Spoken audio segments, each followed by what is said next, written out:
What is infinite loop. आज का topic हम स्टार्ट करते हैं अबाउट इनफाइनाइट लूप।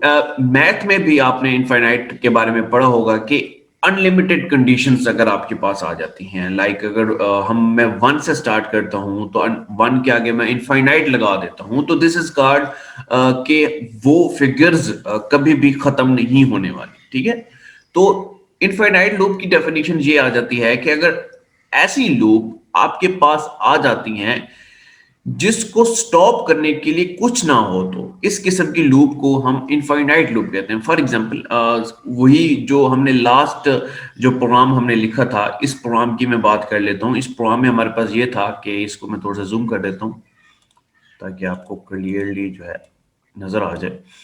अब देखिए ना, इस प्रोग्राम में हमारे पास क्या था जी। इस हम प्रोग्राम में हमने एक कंडीशन अप्लाई की थी। मैं अभी एक कंडीशंस कंट्रोल लूप के बारे में बता रहा हूं कि assign Y to keep going.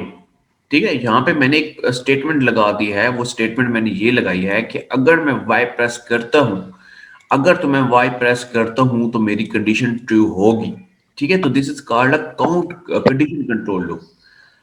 अगर फॉर एग्जांपल इनफाइनाइट लूप, यहाँ पे क्या चीज आ जाती है कि अगर ये चीज मैं यहाँ पे नहीं अप्लाई करवाता, ये चीज जो वाई वाली कंडीशंस हैं मैं यहाँ पे अप्लाई ही नहीं करवाता। मतलब क्या है इस चीज का कि अगर मैं इस कंडीशन को जस्ट ट्रू करवाता हूँ, ये फॉल्स वाली कंडीशन मैं यहाँ पे अप्लाई नहीं करवाता, कि वो जस्ट वाई प्रेस करता ही रहे और ऑटोमेटिकली हमारी जो स्टेटमेंट्स हैं वो एग्जीक्यूट होती रहे इस पूरे प्रोग्राम्स के अंदर। अगर मैं ये assign Y to keep going, ये वाली कंडीशंस मैं अप्लाई ही नहीं करवाता, तो वो ऑटोमेटिकली ट्रू होती रहेगी और हमारी वो ये स्टेटमेंट चलती रहेगी, कभी भी वो खत्म नहीं होगी। चाहे आप एंड प्रेस करते हैं, चाहे आप कोई भी बटन प्रेस करते हैं, तो आपकी कंडीशन ये ट्रू ही रहेगी। तो इस चीज को हम इनफाइनाइट लूप कहते हैं। लेकिन लूप की डेफिनेशन क्या है कि loop must contain within them self a way to a terminate. कि लूप की पूरी पूरी लूप की जो डेफिनेशन है ना, वो यही है कि वो लूप ये चीज होती है कि लूप खुद को टर्मिनेट कर सके। लूप के अंदर आप ऐसी कंडीशन अप्लाई करवाते हैं कि जिसकी मदद से आप लूप खुद को टर्मिनेट कर सके, मतलब कि वो एग्जिट कर सके। जिस तरह वो लास्ट प्रीवियस एग्जांपल, वो वाई वाली एग्जांपल थी। Something inside a while loop must eventually make the condition false। कुछ ऐसा आप जरूर लिखते हैं अपने प्रोग्राम्स के अंदर जिसमें जो आपकी पूरा जो है, पूरा फ्लो चार्ट है, या पूरा जो आपका प्रोग्राम है, वो खुद को टर्मिनेट कर सके। अब इस प्रोग्राम में आपने क्या लिखा है? इस प्रोग्राम में आपने ये लिखा है कि जब ये हमारे पास y की जगह पे कोई भी और बटन प्रेस करता है, तो ऑटोमेटिकली ये जो लूप है ये फॉल्स हो जाएगी। फॉल्स होने के बाद वो एंड हो जाती है। लेकिन इनफाइनाइट लूप क्या होता है? वो ये होता है कि loop does not have way two of stopping.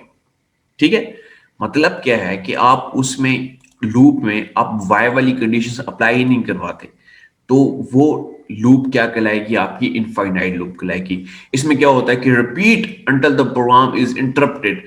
Programme को इंटरप्ट जब तक नहीं करेंगे हम, आपकी लूप जो है वो रिपीट होती रहेगी, चलती रहेगी। इंटरप्ट कैसे करते हैं मैं भी आपको बताता हूं।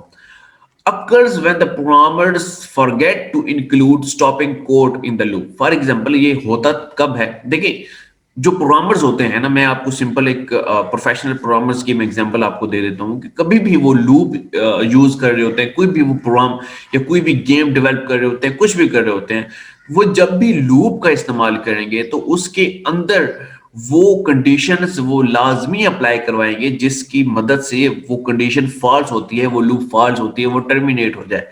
लेकिन कभी कभार ऐसा होता है कि वो भूल जाते हैं वो कंडीशंस लिखने में, या फिर उनको समझ नहीं आ रही होती कि इसको मैंने फॉल्स कैसे करवाना है, तो वो सिंपल वैसे उसको छोड़ देते हैं। तो this is called infinite loop. अब वो स्टॉप कैसे होती है? मतलब क्या है कि देखिए ना, अब लूप चलती रहेगी। वो इनफाइनाइट का मतलब ये होता है कि अनलिमिटेड है, वो कभी खत्म नहीं होने वाली। आप ऐसा प्रोग्राम क्रिएट कर सकते हैं जो कभी भी आपका एंड नहीं होगा। तो वो उस कंडीशंस को आपने कभी तो आपने अपना लैपटॉप ऑफ करना है, कभी आपने उसको एग्जिट भी करना है। तो उसके लिए सिंपल आप कंट्रोल, जब आपका प्रोग्राम चल रहा होता है, फॉर एग्जांपल जब आप ये प्रोग्राम आपकी लूप चल रही होती है, इसको मैं यहाँ पे बता देता हूँ इनफाइनाइट लूप के बारे में। अब देखिए सिंपल इसमें ये है, एक सेकेंड, ये इसको मैं थोड़ा सा जूम आउट कर लूँ ऐसे। अब देखिए इस प्रोग्राम में इस प्रोग्राम में क्या है जी? इस प्रोग्राम में सिंपल इनफाइनाइट लूप के बारे में मैं आपको बता देता हूँ कि फॉर एग्जांपल ये कंडीशन मैंने यहाँ पे लिखी नहीं है, ठीक है? ये कंडीशन यहाँ पे नहीं है कि अगर वो y प्रेस करता है तो यहाँ पे कुछ भी नहीं हो, ठीक है? ये कंडीशन नहीं है, ये डायरेक्ट आपकी यहाँ पे आ रही है, ठीक है? अब इसमें देखिए कि अगर हमारे पास कीप गोइंग y मैं करता रहता हूँ और वो ऑटोमेटिकली वो कंडीशन यहाँ पे जो है मूव होकर अगेन यहाँ पे रिपीटिशन स्ट्रक्चर में वो चल रही है, ठीक है? तो आपका प्रोग्राम चलता रहेगा, इनफाइनाइट चलता रहेगा, क्योंकि ये वाली कंडीशन हमने लिखी नहीं है कि अगर वो y प्रेस करता है तभी कंडीशन अप्लाई हो। अब देखिए इस प्रोग्राम को, जो इनफाइनाइट लूप वाले जो प्रोग्राम होते हैं, इनको एग्जिट कैसे करते हैं? सिंपल आपने अपने जब प्रोग्राम चल रहा होता है तो सिंपल आप अपने आपका जो कीबोर्ड होता है आप उससे सिंपल आप कंट्रोल प्लस सी प्रेस करते हैं तो ऑटोमेटिकली आपका प्रोग्राम्स के अंदर इंटरप्शन पैदा हो जाती है, वो इंटरप्ट हो जाएगा और ऑटोमेटिकली वो कंडीशन जो है वो हमारे पास एंड की तरफ जो है चली जाती है। इस चीज का आप लोगों ने ख्याल रखना है कि जो भी इनफाइनाइट के प्रोग्राम्स होते हैं, एक सेकंड में एडमिट कर लूं बच्चों को।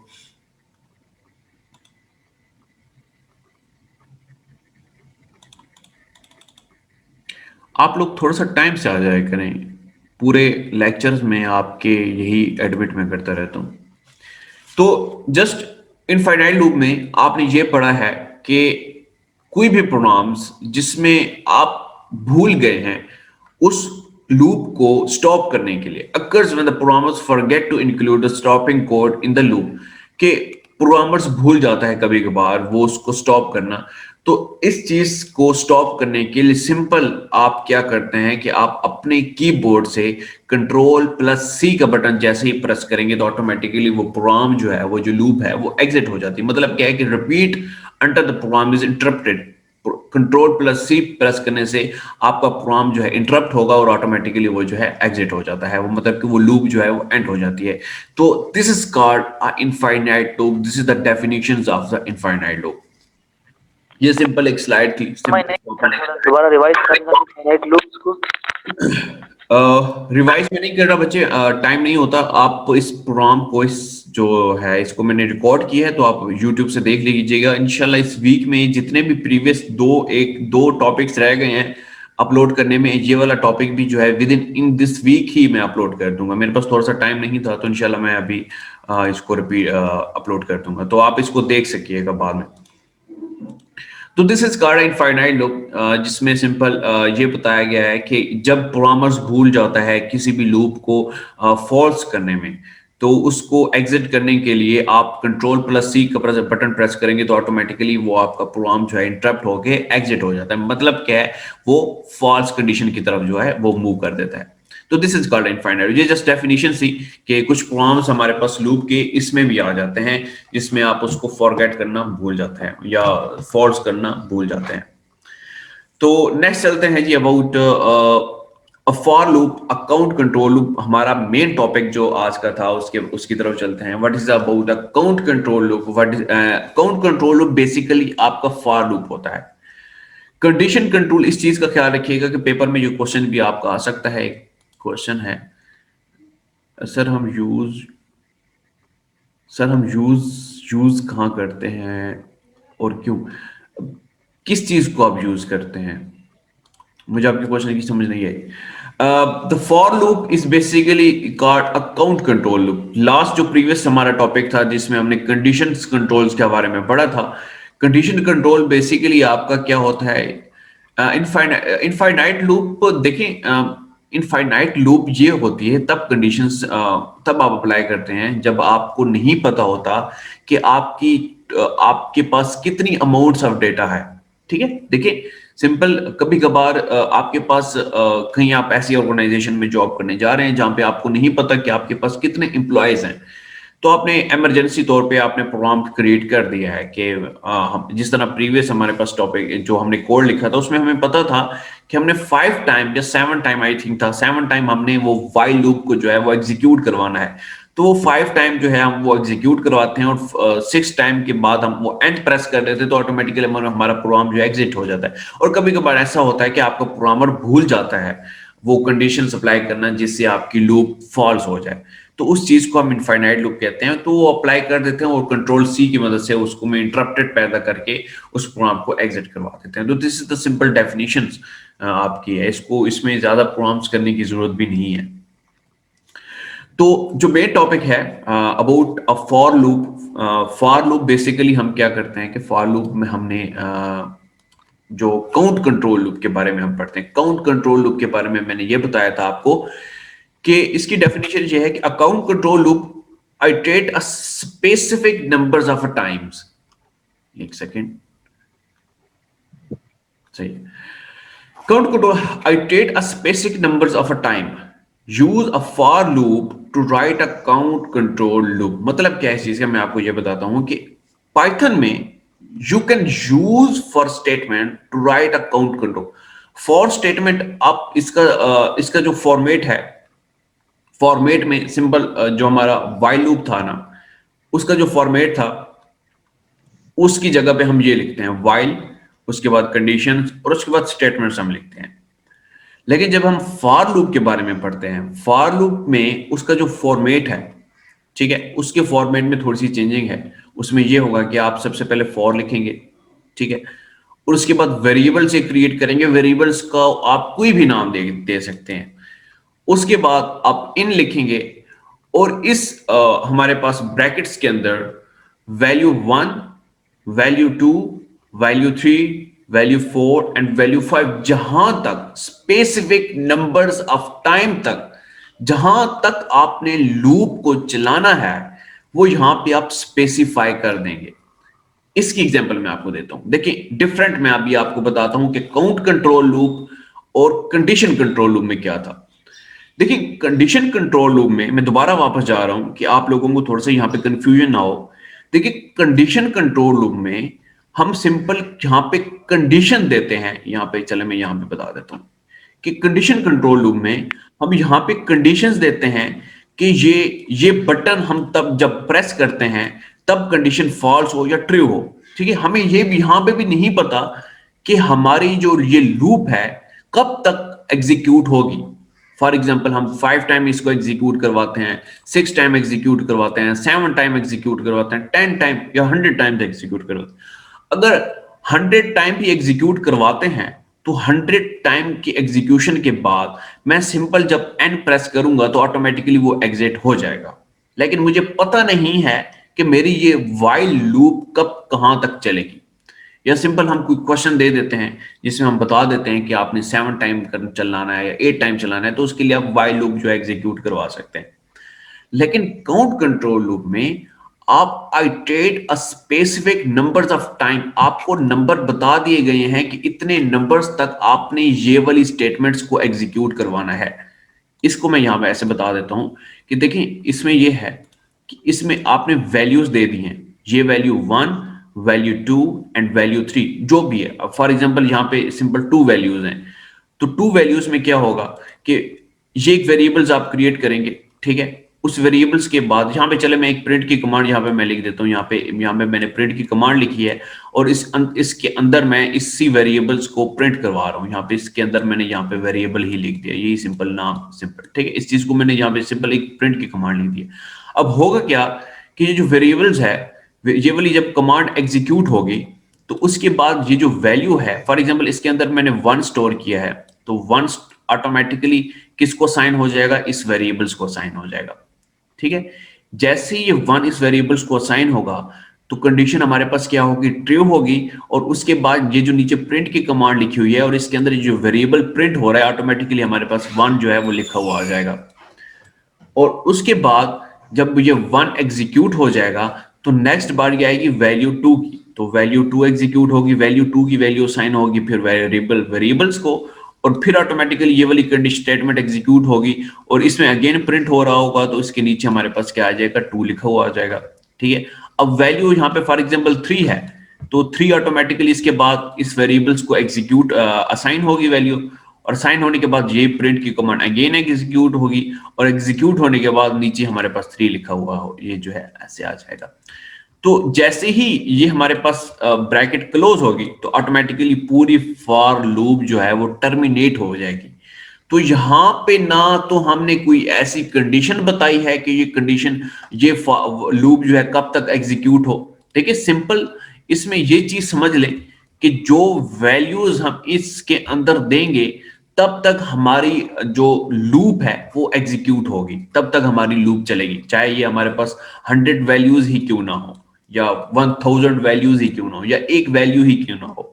ठीक है, तो इस चीज का आप लोगों ने ख्याल रखना है कि while loop, sorry, for loop के अंदर use a for statement. For statement हम किस लिए अप्लाई करते हैं? काउंट कंट्रोल लूप को डिजाइन करने के लिए। अब इसमें क्या है कि अनम्यूट रखें बच्चे खुद को। तो इस चैप्टर के स्टार्ट में मैंने इस स्टार्ट में ही जब हमने ये चैप्टर स्टार्ट किया था, बिल्कुल इस चैप्टर के स्टार्ट में काउंट कंट्रोल लूप के बारे में मैंने ये बताया था कि ये स्पेसिफिक नंबर्स ऑफ टाइम्स के बारे के लिए ही चलती है। स्पेसिफिक नंबर्स ऑफ टाइम्स क्या है कि वही दोबारा मैं आपको बता देता हूं कि आप इसके अंदर स्पेसिफिक नंबर्स बता देते हैं। इसके अंदर आप कोई भी कंडीशन ये नहीं लिखते कि आप ये कंडीशंस कब तक ट्रू हो गई या कब तक फॉल्स होगी। इस चीज का आप लोगों ने छोड़ देना है।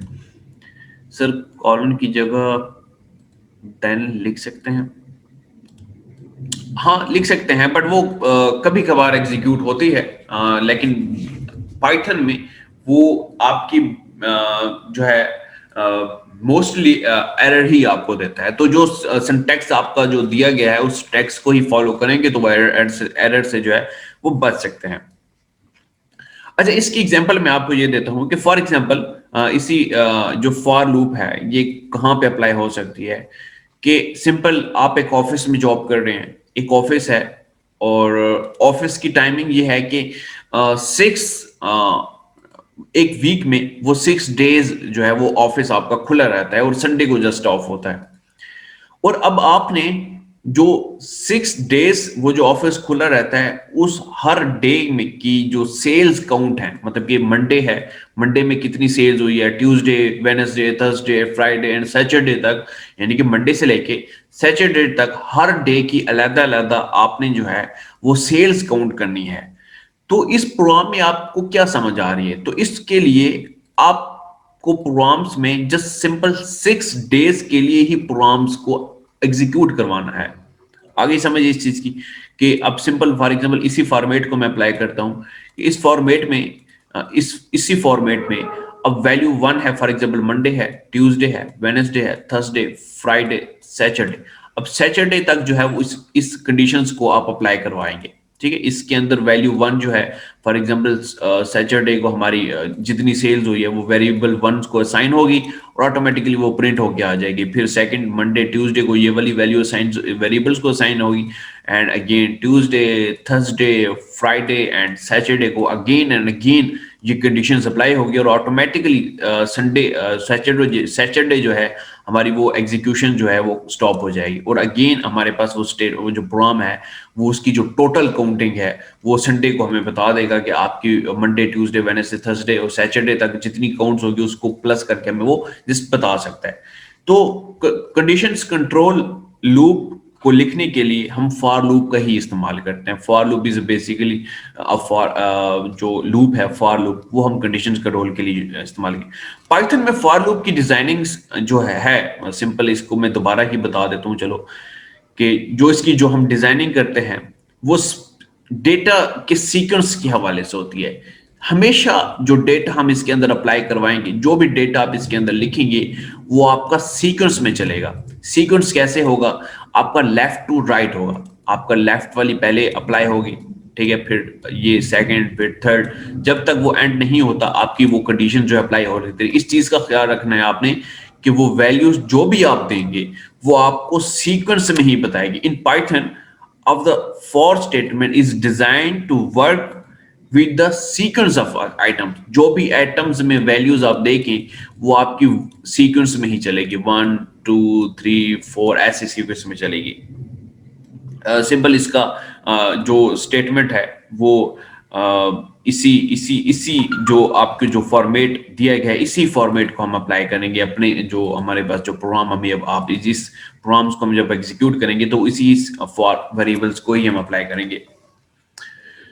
तो ये था सिंपल फॉर स्टेटमेंट्स की डेफिनेशंस। अब आ जाता है जी टारगेट वेरिएबल्स क्या होता है। टारगेट वेरिएबल्स के बारे में मैं बताता चलूं कि the variables which is the target of the assignments at the beginning of each iteration। कि अब ये देखिए ना इसी डिजाइन में, इसी फॉर्मेट में आपने एक वेरिएबल्स क्रिएट किया है। This is called a target variables. इस वेरिएबल्स को हमने टारगेट करना है हर आइट्रेशंस के एग्जीक्यूट होने में। फर्स्ट आइट्रेशन क्या है? फर्स्ट आइट्रेशन में जो वैल्यू है वो इसको असाइन हो जाएगी, ठीक है, वो फिर हमारे पास स्टेटमेंट एग्जीक्यूट हो जाएगी। सेकंड आइट्रेशन जब एग्जीक्यूट होगी तो सेकंड आइट्रेशन में सेकंड वेरिएबल जो है, वैल्यू जो है वेरिएबल्स को असाइन होगी, तो थर्ड भी उसी वेरिएबल्स को असाइन होगी। तो जो वेरिएबल्स आप क्रिएट करेंगे तो this is called a target variables. Target variables की डेफिनेशन ये है कि the variable which the target of the assignment at the beginning of each iteration, her iterations की बिगिनिंग में जो वैल्यू असाइन होगी जिस वेरिएबल्स को, this is called a target variables. This is the definitions of a target variables. इसका एक programme हम देख लेते हैं इसी चीज को, इसकी एग्जांपल यहाँ पे दी हुई भी है। प्रिंट, यहाँ पे मैं एक प्रोग्राम, चलो यहाँ पे मैं लिख देता हूं ताकि आप लोगों को क्लियरली समझ आ जाए। यहीं पे लिख देते हैं, सिंपल सा प्रोग्राम है। जो मेन प्रोग्राम है उसको हम एग्जीक्यूट करके देखेंगे। इसलिए जो एग्जांपल्स हैं इसको हम यहीं पे पहले कर लेते हैं। पहले फॉर लूप समझ लेते हैं, फिर उसके बाद एट द एंड हम उस प्रोग्राम को जो है वो एग्जीक्यूट करवाएंगे। यहाँ पे हम प्रोग्राम लिखते हैं। यहाँ पे मैं एक प्रिंट की कमांड लिखता हूं। प्रिंट, एक सेकेंड में इसको थोड़ा स्मॉल कर देता हूं ऐसे। प्रिंट की कमांड में लिखता हूं प्रिंट आई विल डिस्प्ले, एक सेकेंड, द नंबर्स 1 to 5। यहाँ सिंपल एक कमांड, मैंने प्रिंट की कमांड एग्जीक्यूट की। तो इसके बाद मैं फॉर लूप लगाता हूँ, फॉर एंड उसके बाद एक वेरिएबल्स में यहाँ पे क्रिएट कर देता हूँ। वेरिएबल्स को मैं कोई भी नाम देता हूँ। देखिए फॉर के बाद मैंने स्पेस दी है, वेरिएबल्स का नाम मैं दे देता हूँ नंबर, NUM, कोई भी वेरिएबल्स का नाम आप यहाँ पे दे सकते हैं। उसके बाद आप क्या लिखते हैं, इन, एंड फिर उसके बाद आप ब्रैकेट्स लगाते हैं। यहाँ पे जो ब्रैकेट है, मैं ये स्पेस देंगे, एक सेकेंड, स्पेस एंड 1 लिखेंगे, कॉमा देंगे, 2 लिखेंगे, कॉमा देंगे, 3 लिखेंगे, कॉमा 4, कॉमा एंड 5। उसके बाद अगेन क्लोज करेंगे एंड दैट, और फिर उसके बाद वही आपका अलाइनमेंट्स आ जाती हैं। जो इसकी जब कंडीशन ट्रू होती है, इस चीज का आप लोग ख्याल रखते हैं। प्रिंट एंड अगेन वही जो वेरिएबल्स आपने, जो टारगेट वेरिएबल्स आपने क्रिएट किया था एज अ आर्गुमेंट, उसको मैं पास करवा देता हूँ, ठीक है। अब देखिए इसकी एग्जीक्यूशन कैसे होगी। इसकी एग्जीक्यूशन में आपको सिंपल ये जो प्रोग्राम लिखा हुआ है ना, सेम एज इट इज आपको यहाँ पे बताया भी गया है। अब होगा क्या इसमें, मैं आपको बता देता हूँ क्लियरली। यहाँ पे बताया कि भाई फर्स्ट ऑफ ऑल ये जो प्रिंट की कमांड है ये हमारे पास एग्जीक्यूट होगी। इसमें हमारे पास क्या होगा जी कि जब ये फॉर स्टेटमेंट एग्जीक्यूट होगी, ठीक है, उसमें हमारे पास जब ये एग्जीक्यूशन चलेगी, ये टारगेट वेरिएबल जो है ये एक हमारे पास एक जब भी हम वेरिएबल्स क्रिएट कर देते हैं, आप लोगों को पता है कि जब भी हम वेरिएबल्स क्रिएट कर देते हैं तो एक हमारी जो मेमोरी है कंप्यूटर के अंदर वो एक क्रिएट हो जाती है, ठीक है। अब एक मेमोरी क्रिएट हो गई, उसमें सबसे पहले जो सीक्वेंस है, सीक्वेंस में हम चलेंगे। फर्स्ट सीक्वेंस में हमारे पास जो वैल्यू है वो किसको इनिशियलाइज होगी, इस नंबर्स को इनिशियलाइज होगी, यानी कि इस वेरिएबल्स को ये वैल्यू जो है वो असाइन हो जाएगी, और इसके अंदर क्या स्टोर हो जाएगा, 1 स्टोर हो जाएगा। जैसे ये 1 स्टोर हो जाएगा तो फिर जो जिस मतलब क्या है कि ये स्टेटमेंट जब ट्रू होगी तो फिर उसके बाद जो सेकंड, जो इसी के नीचे हम लिखेंगे प्रिंट की कमांड, उसको हम जो एज अ आर्गुमेंट, उसके अंदर मैं वही वेरिएबल जो है वो इनिशियलाइज करवा रहा हूं। तो एज अ आर्गुमेंट जब ये इनिशियलाइज होगा तो उसके अंदर कौन सी वैल्यू स्टोर होगी, 1, तो ऑटोमेटिकली हमारे पास प्रिंट होके 1 आ जाएगा, ऐसे ऐसे लिखा हुआ आ जाएगा, ठीक है। इसको आप घर में प्रैक्टिस भी कर सकते हैं। अगेन सेकंड आइट्रेशन जब आपकी चलेगी तो सेकंड आइट्रेशन में क्या होगा कि ये जो नंबर 2 है ये नंबर 2 इस ये जो 2 है, ये जो वैल्यू है जो साइन करवाई थी, ये इस नंबर में स्टोर हो जाएगी और ऑटोमेटिकली इसके अंदर, इस वैल्यू के अंदर फिर अब 2 स्टोर हो जाएगा और एज अ आर्गुमेंट जब आप इसको पास करवाएंगे तो उसके अगेन फिर जो है वो 2 लिखा हुआ जाएगा और फिर अगेन इसी तरह 3 के लिए होगा इटरेशंस एंड फिर वो प्रिंट लिखा हुआ आ जाएगा, तो ऐसे 3 लिखा हुआ आ जाएगा हमारे पास। और अगेन जब 4 आइट्रेशन चलेगी, 4 वैल्यू नंबर्स को असाइन होगी तो ऑटोमेटिकली हमारे पास जो है वो 4 प्रिंट होके आ जाएगा और ऑटोमेटिकली फिर 5 के लिए भी ऐसे ही सेम होगा। तो जैसे 5 हो जाएगा तो उसके बाद वो जो फॉर लूप है वो चेक करेगी कि उसके बाद फॉर के बाद कोई हमारे पास आइट्रेशन यहाँ पे लिखी हुई आ रही है, लेकिन जब वो एग्जिट हो जाएगी, मतलब कि वो जो कॉलम्स हम जो ब्रैकेट है क्लोज करवाएंगे तो ऑटोमेटिकली वो पूरी जो फॉर लूप है वो ऑटोमेटिकली एग्जिट हो गया हमारे पास, ये जो चीज है वो प्रिंट हो गया हमारे पास आ जाएगी। तो इसके अंदर सिंपल आप लोगों को ये समझना है कि इसके अंदर हमने कोई भी ऐसी कंडीशंस अप्लाई नहीं करवाई कि जिसकी मदद से हम अपनी लूप को फॉल्स करवा सकें।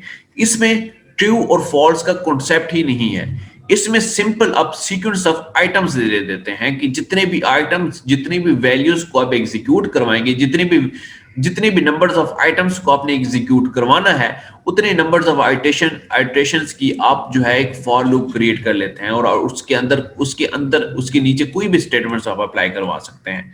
जो आगे चल के हम प्रोग्राम्स लिखेंगे तो उसमें आपको क्लियरली समझ आ जाएगा कि कोई भी वैल्यूज, कोई भी प्रोग्राम्स हम लिखने के लिए कौन सी वैल्यूज देते हैं और उनके अंदर हम कौन सी स्टेटमेंट्स जो है वो एग्जीक्यूट करवा सकते हैं। तो ये सिंपल एक था वो प्रोग्राम। इसमें हम एक प्रोग्राम लिख लेते हैं, लेकिन चले इस प्रोग्राम को मैं बाद में करके देख लेते हैं।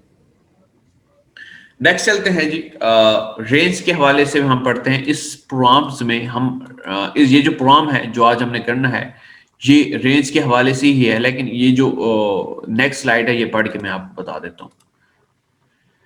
सर क्वेश्चन है जी, सर अगर हम वैल्यू दे दें और एग्जीक्यूट लास्ट वाली से करना हो, मीन लास्ट वैल्यू से बैक एग्जीक्यूट हो जाए तो पहले लास्ट वैल्यू फिर उसके बाद नहीं बेटा ऐसे नहीं होता, आपको सीक्वेंस से चलना पड़ता है। लेकिन कुछ ऐसे प्रोसेस हैं, मतलब कुछ ऐसी, अभी इस स्लाइड में, इस स्लाइड्स में ये देखिए ना, 1 आर्गुमेंट्स, 2 आर्गुमेंट, 3 आर्गुमेंट्स तक आपको जो इस सब्जेक्ट में जो पढ़ाए गए, इसको मैं भी आपको पढ़ाता हूँ ना तो आपको क्लियरली समझ आ जाएगा कि आप किस तरह से अप्लाई करवा सकते हैं। सर अगर हमको प्रिंट करवाने के लिए एल्गोरिथम कंडीशन लगाएं, अलग कंडीशन लगा, प्रिंट करवाने के लिए अलग कंडीशंस कैसे? सर अगर 1 to 5 तक ये स्लाइड पर प्रिंट होगा। जी हाँ, 1 to 5 तक ही स्लाइड में प्रिंट होगा। मैं भी आपको बताता हूँ ना कि रेंज के बारे में भी आपको कंफ्यूजन नहीं होगी, ये स्लाइड पढ़ लें, आप लोगों को जो है ना प्रॉपर समझ आ जाएगी। कुरतुलैन, मुझे आपके क्वेश्चन की समझ नहीं आई, आप मुझे दोबारा यहाँ पे बता दें। यूजिंग द रेंज फंक्शंस, अच्छा आपका लेस देन 1 मिनट है, मैं आपको दोबारा जो है वो लिंक सेंड कर देता हूं। Using the range functions with a for loop, for loop में आप रेंज को भी पढ़ते हैं। रेंज क्या होती है? देखिए पाइथन में ना हमें बिल्ट इन फंक्शन बताए जाते हैं, हम मतलब जितने भी टॉपिक्स हम पढ़ चुके हैं about if statements, if else statements, तो ये सारे बिल्ट इन फंक्शंस हैं कि पाइथन में हमें पाइथन जिसने डेवलप की थी वो हमें उस बंदे ने बता दिया गया है कि ये बिल्ट इन फंक्शंस आपके हैं और उसमें आपको बताया जाता है कि जो रेंज, आप जितने भी बिल्ट इन फंक्शंस हैं उसमें आपको पाइथन वाले बता देते हैं कि ये बिल्ट इन फंक्शंस आप यूज करेंगे तो आपके एरर्स नहीं आएंगे।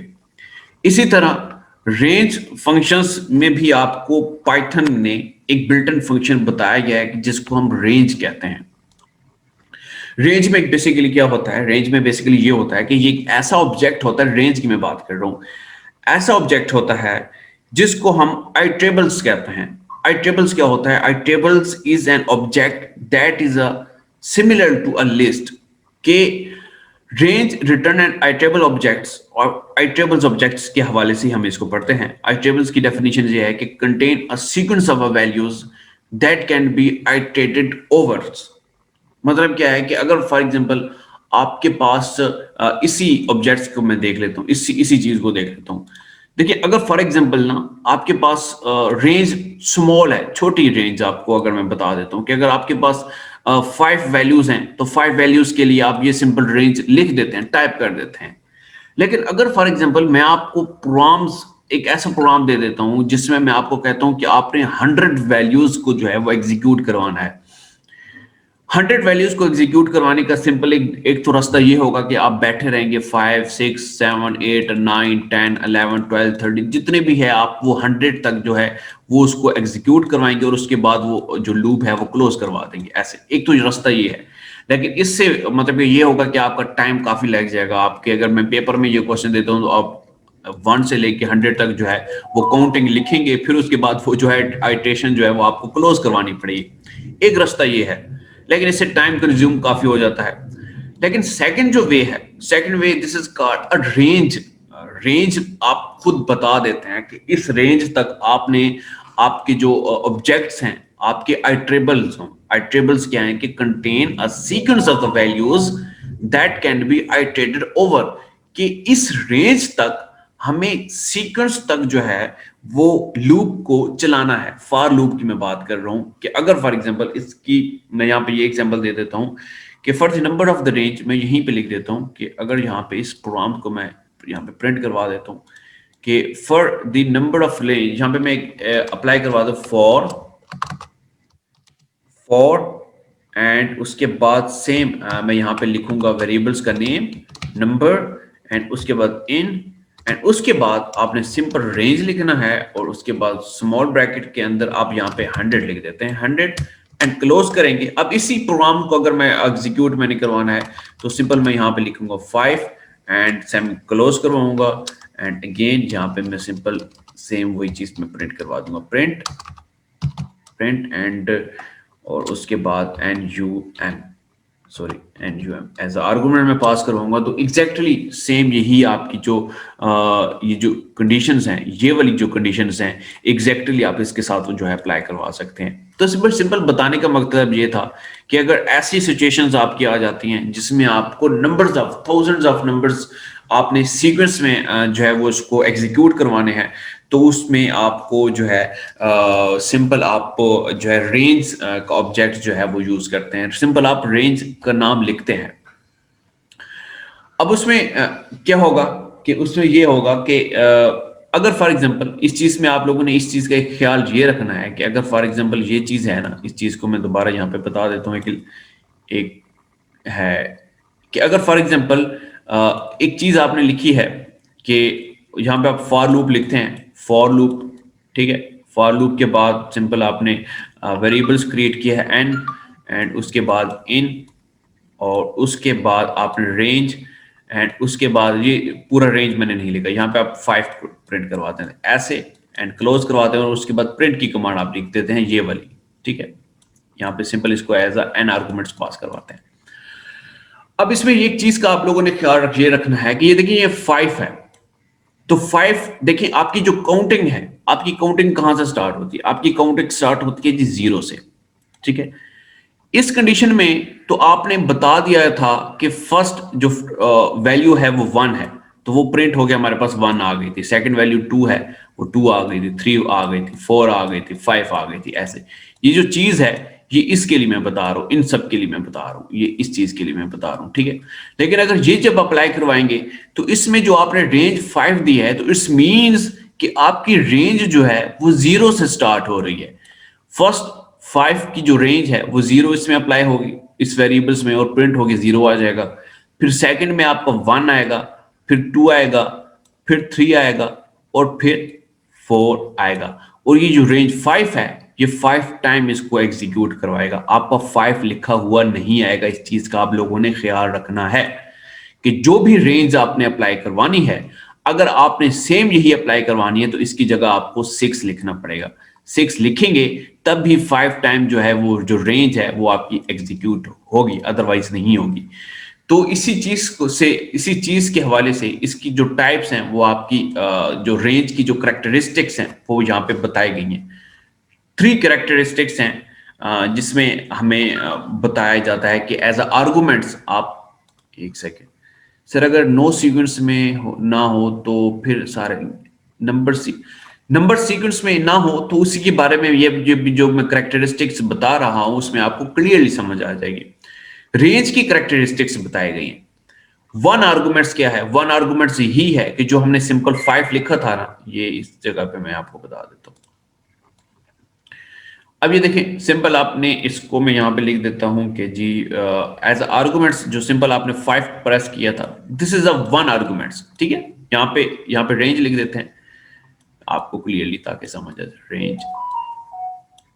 रेंज ठीक है, वो जो फॉर लूप आपने यहां पे अप्लाई करवाया, फॉर एंड उसके बाद आपने एंड वेरिएबल्स, फिर उसके बाद इन एंड रेंज, और ये ग्रेड, उसके बाद प्रिंट की कमांड आ गई। ये जो 5 है, this is a one arguments. ये इसकी मैं बात करूं, वन आर्गुमेंट्स क्या है कि use as a ending limits.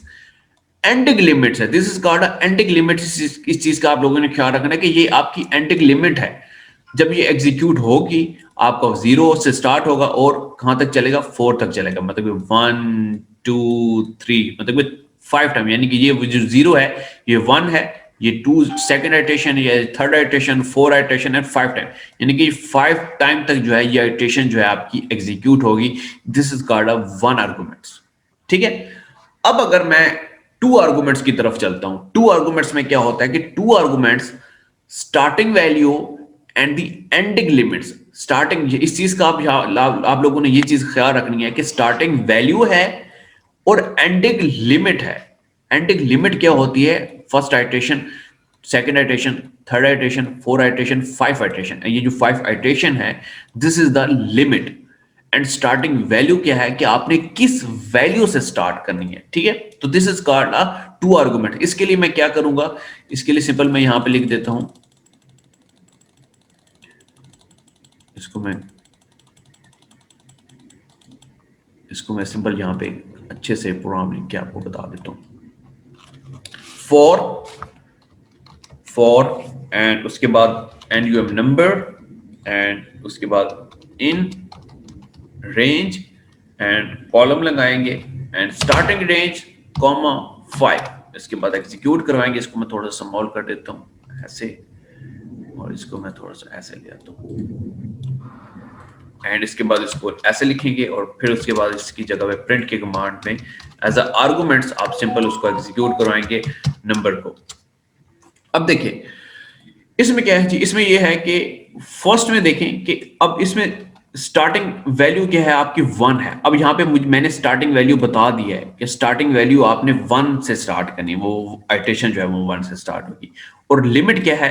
ये एंडिंग लिमिट क्या है? 5 है। अब ये आइटेशन जो है 2 3 4 एंड 5 तक जो है वो एग्जीक्यूट होगी।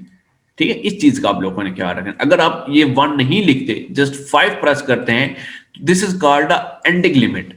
एंडिंग लिमिट क्या है कि आपने इसकी स्टार्टिंग वैल्यू नहीं बताई, तो वो किससे स्टार्ट होगी? 0 1 2 3 एंड 4 से स्टार्ट होगी। चलिए ये भी 5 टाइम ही है और ये भी 5 टाइम ही चली है, लेकिन इसमें क्या है कि इसमें हमने स्टार्टिंग वैल्यू यहाँ पे बता दी गई है और इसमें हमने स्टार्टिंग वैल्यू नहीं बताई थी। इस चीज का आप लोगों ने जो है वो ख्याल रखना है। अब आ जाते हैं जी लास्ट की तरफ, जो हमारे पास है जी अबाउट 3 आर्गुमेंट्स के 3 आर्गुमेंट्स हम कैसे पास करवाते हैं। 3 आर्गुमेंट्स इज बेसिकली आपका जो थर्ड जो वैल्यू होती है, this is called a step value. Third arguments, 3 arguments क्या है कि third value, third arguments is a step value.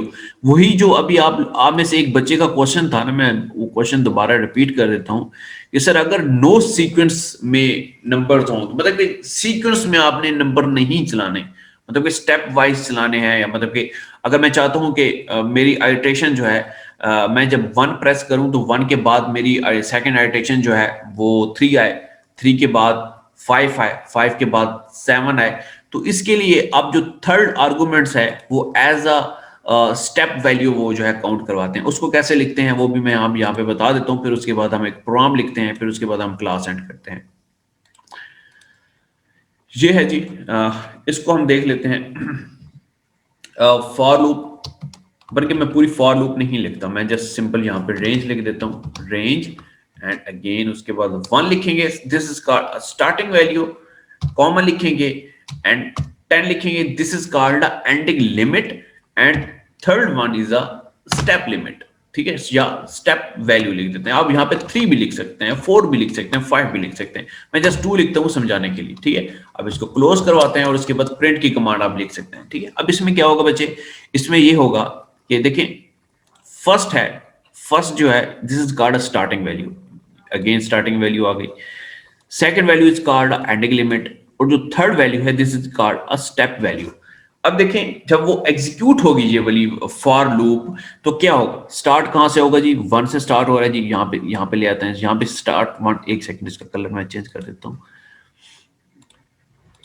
ठीक है। अब ये वैल्यू क्या होगी जी, 1 से स्टार्ट होगी, ठीक है, और फिर उसके बाद तो जो जो हमने स्टेप वैल्यू दिया है कि 1 के बाद एक स्टेप स्किप कर दी, यानी कि 2 2 है ना, तो 1 के बाद जो 2 आता है फिर उसके बाद थर्ड आता है, तो फिर उसके बाद वो किसको एग्जीक्यूट करवाएगा, 3 लिखेगा थर्ड, यानी कि वो एक स्टेप को वो स्किप कर गया है। ये स्टेप मैंने यहाँ पे बताए गए, ये स्टेप वैल्यूज हैं कि एक 2 का स्टेप हमने लेना है, फिर 3 के बाद 4 आता है तो 4 नहीं लेगा, वो इसको 5 लेगा, 5 के बाद क्या आता है, 6 आता है, 6 को नहीं लेगा, वो 7 को लेगा, 7 के बाद 8 आता है, वो 8 को नहीं लेगा, 9 यानी कि 9 तक लेगा। अब देखिए 9 के बाद 10 आता है, लेकिन 10 को वो स्किप करेगा, वो 11 लिख सकता है, लेकिन 11 वो नहीं लिखेगा, क्योंकि यहाँ पे रेंज हमें बता दी गई है, एंडिंग लिमिट बता दी गई है, ये चीज जो है एंडिंग लिमिट जो है वो 10 तक ही वो जो है एग्जीक्यूट करवाएगा। तो इस चीज का आप लोगों ने ख्याल रखना है। This is called a range characteristics. ये देखिए रेंज करेक्टरिस्टिक्स में 1 आर्गुमेंट्स भी है, 2 आर्गुमेंट्स भी है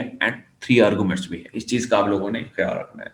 अभी हम एक प्रोग्राम लिखते हैं जिसमें आपको क्लियरली जो है वो समझ आ जाएगी। प्रोग्राम मैंने छोटा सा सिंपल सा मैंने एग्जीक्यूट किया हुआ है।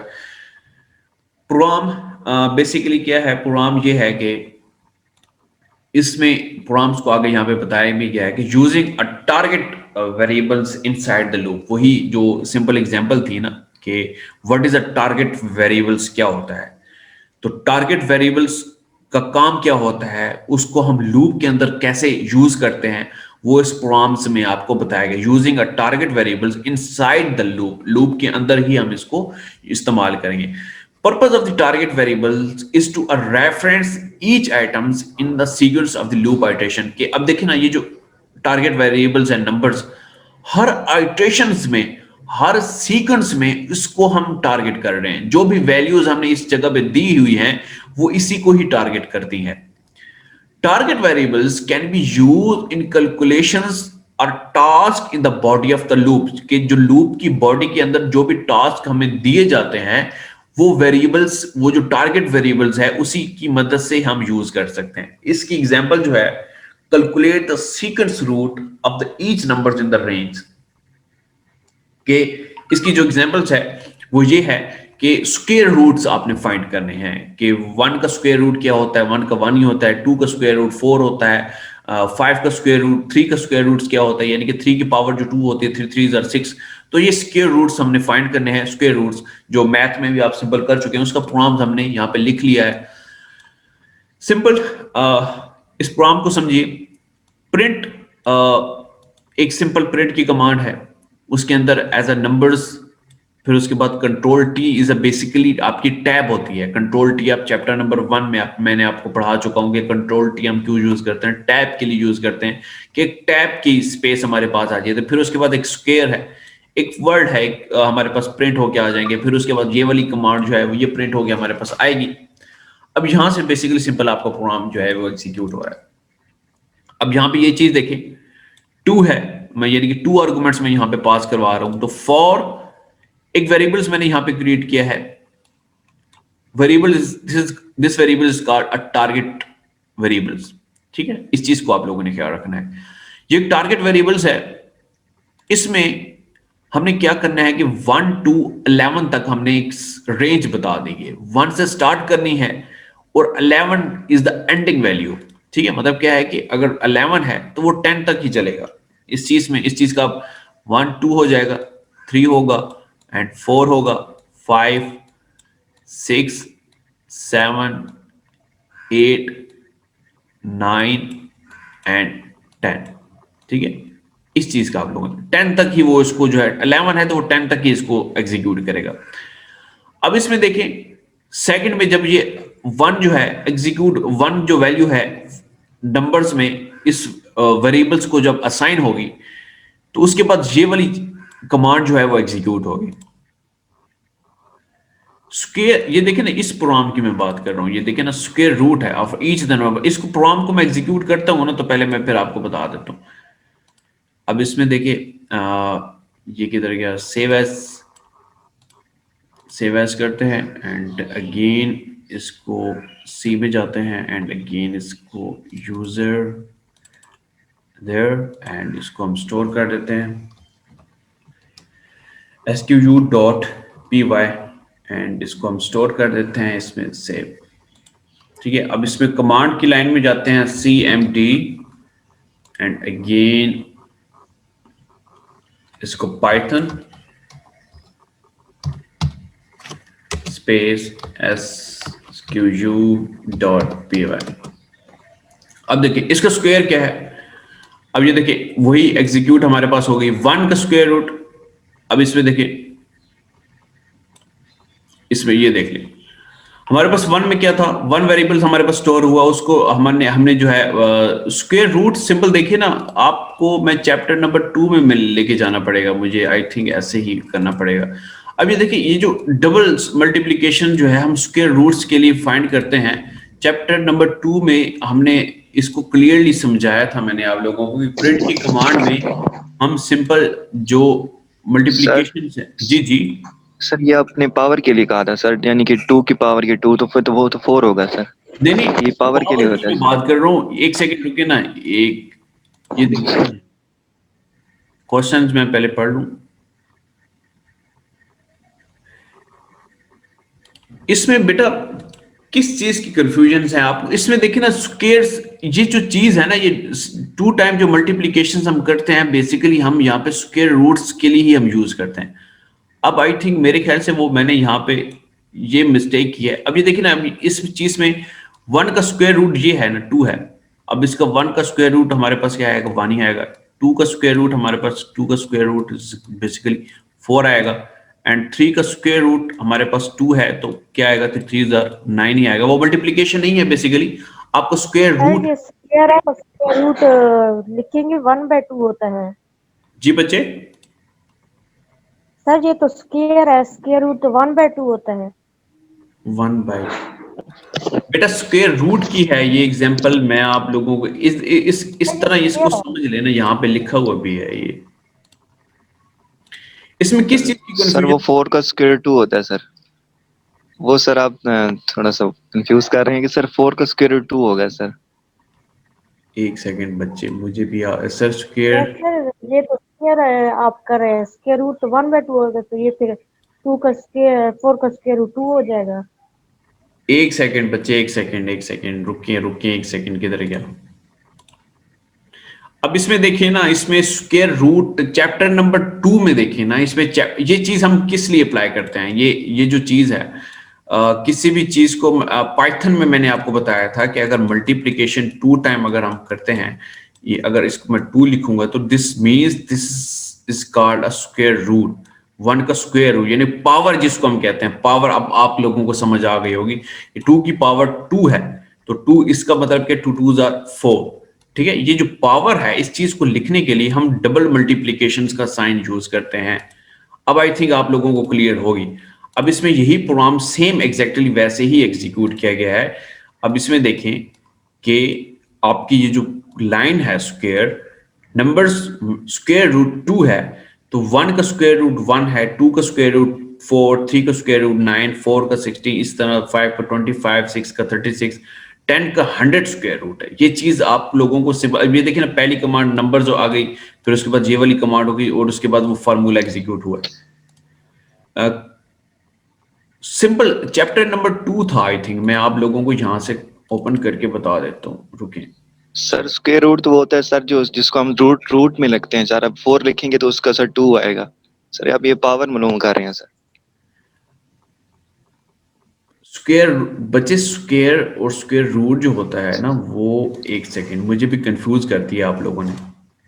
मुझे भी कंफ्यूज कर दिया वाकई में। एक सेकंड में यहाँ पे देख लेता हूँ ना, आप लोगों को मैं बता देता हूँ। ये राजी किधर गया, वेयर इज स्क्वायर रूट, यहीं पे होना चाहिए।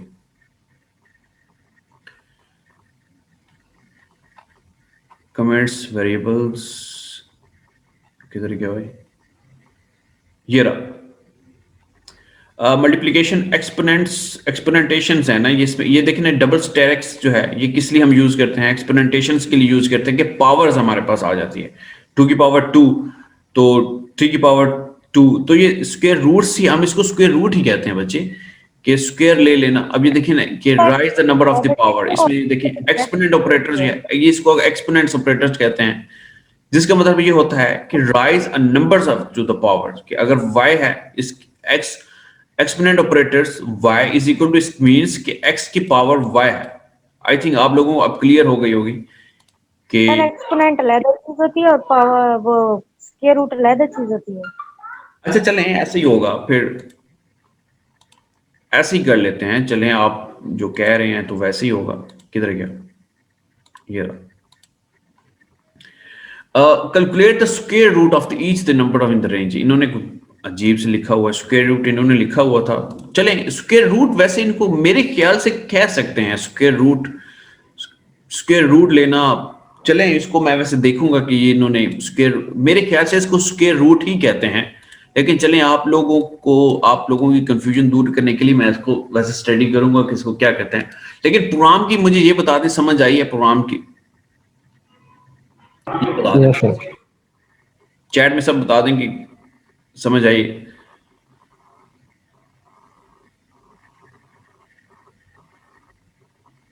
चलें सही है प्रोग्राम की, चलो समझ आ गई। बाकी में ये स्क्वायर रूट की और ये जो पावर की जो है ये पावर लेना इसको मैं देखूंगा कि मैथ में इसको क्या कहते हैं। चले मैथ में थोड़ा सा होगा शायद, लेकिन यहाँ पे इन्होंने स्क्वायर रूट लिखा हुआ है तो चलो कोई नहीं। लेकिन इसमें देखिए ना सिंपल, इस प्रोग्राम को आप लोगों ने घर में भी देखना है, इस चीज को देखना है, इसकी एग्जांपल जो है आप लोगों ने करनी है। और कल आप लोगों की क्लास होगी 11:30 पे ही होगी, जिस तरह लास्ट वीक हमारी क्लास थी। तो इनशाला हम जो है नेक्स्ट इस चैप्टर को हम जो है वाइंड अप करेंगे, जो हमारी जो कल क्लास होनी है। तो इनशाला अगर कोई क्वेश्चंस अगर आप लोगों के होंगे तो कल हम जो है ना उसको फाइंड आउट कर लेंगे।